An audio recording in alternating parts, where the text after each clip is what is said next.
All right, I think we can get started.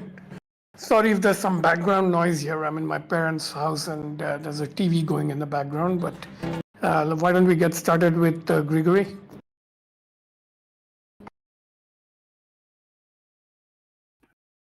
Right. I read the short biography and immediately got interested in his years in Moscow. It sounded a little bit counterintuitive because somewhere in 1960, machine translation probably was not a big thing in Moscow. So I looked it up and what is interesting is that his advisor, Kolmogorov, is, of course, an absolute legend in our part of the world. I don't know about United States, but here he is considered like a semi-god. And he was teaching at the Department of Mechanics and Mathematics.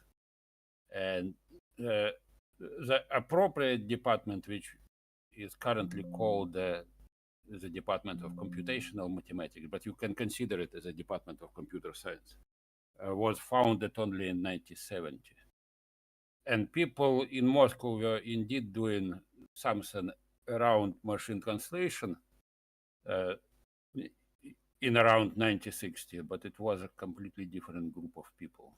So I'm still a little bit confused. But the important part is that if we are indeed reading some biographies of remarkable people, it would be appropriate, in my view, one day to read the biography of Andrei Kolmogorov, who, as I said, is an absolute legend. Unfortunately, he contributed to so many different fields that it would be hard to pin him down to any particular domain. So this is my suggestion. I tried to read about dining philosophers a little bit, about Quicksort, of course. And I just have a couple of observations, probably from the biography and from the Quicksort, because Venkat marked up dining philosophers as his topics. So in Quicksort algorithm, the important insight, in my view, is this divide and conquer principle, which has been used many times in different fields. So the takeaway is a divide and conquer. And from his biography, another principle which is also has been observed many times is that failure sometimes leads to inspiration. If you are smart enough, to take this inspiration. Well, I would say that failure almost always leads to inspiration, but whether you will use it or not, it depends on you. And I think I have to pass it to Steven.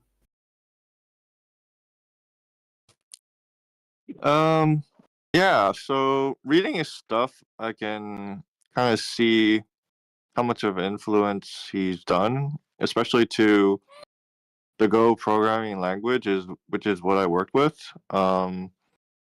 It's just like it felt like I was transported back to university learning programming stuff again, because it's like you learn all these concepts, but now that I have experience with actual work, it's like I know that a lot of these concepts like apply to very specific cases. So it's very hard for me to, I guess, really feel like the importance, even though when I conceptually feel like, oh yes, it opens these doors and you can suddenly do this, but I rarely ever do these things. So yeah, it's the same thing with the concepts he influenced the Go programming language with, which is the CSP stuff.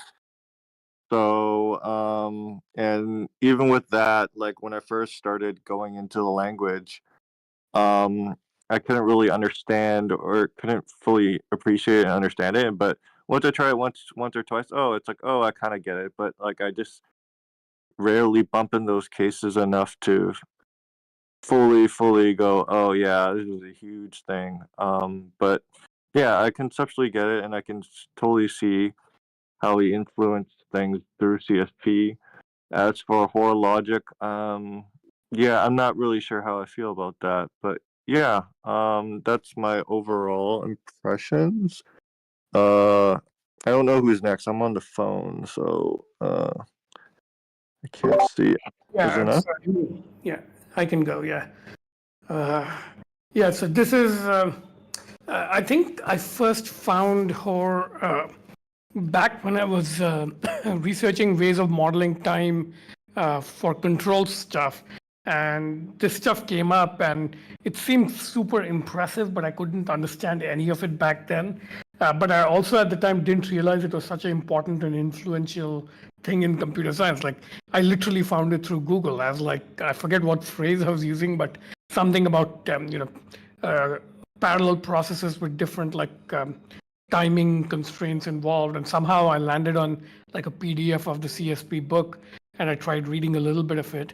But yeah, the name registered, and later, I guess at some point I recognized that I guess must be the Turing Award, because that's always a big signal of how important somebody's work is. But yeah, at some point I realized I'd accidentally encountered a famous person, and yeah, but this is the first time I'm diving in, and I actually didn't know that he had invented quicksort too, which I think, most impressed by, because that's a practical algorithm that's like deep in deployed production, I don't know, language infrastructure all over the world in all sorts of languages. Uh, and then he gets into all this esoteric stuff like the Hoare triples and CSP and stuff, and verifiable programming in general. Yeah.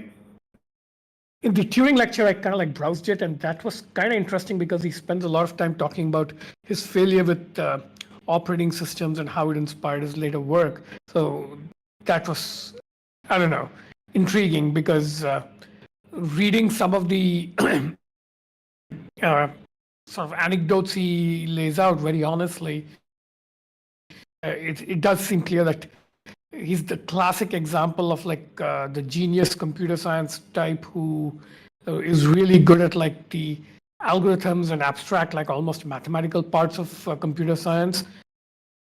But running a large production project, he seems to have like struggled with that and underestimated how hard it was to build like a practical operating system.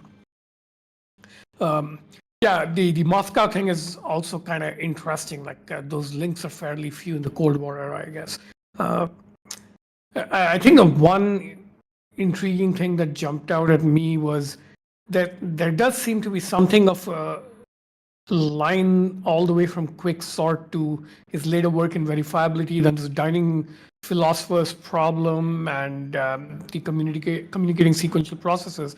I think the connecting through line is that when you have like a complex system, it pays to try and like make it distributed. So even though sorting is not necessarily a divide and conquer type problem, he kind of divided and conquered it as a strategy. And of course, distributed systems are naturally already divided, so you kind of have to conquer them in a divided form. And I think using randomness somehow as part of the solution is somehow critical across all this. Like quicksort, like I don't think it's actually taught in like high school computer science. I never learned about it till I actually bothered to look it up. But it's interesting to try and use randomness in a sorting algorithm. And then everything else, of course, randomness often is like critical to how you break deadlocks and things like that in dining philosopher type problems. So yeah, there's something about randomness as like a theme in his career of how he had approached problems. And it's kind of like ironic because reliability and things are kind of like you're trying to get deterministic behavior out of things that are either fundamentally random or you've injected randomness in them to get some sort of efficiency through randomized algorithms. But anyways, sorry, somewhat superficial thoughts because this is like deep stuff for my standards. But yeah, Anuraj, if you want to speak, floor is yours.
What's a null point reference? I've heard the phrase, but I don't know what it is.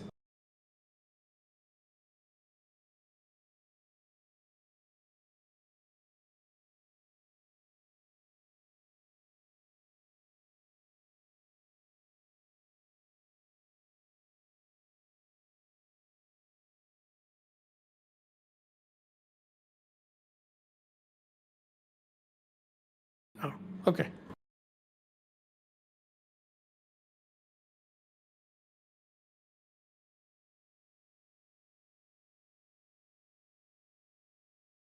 All right, floor's open for any further thoughts.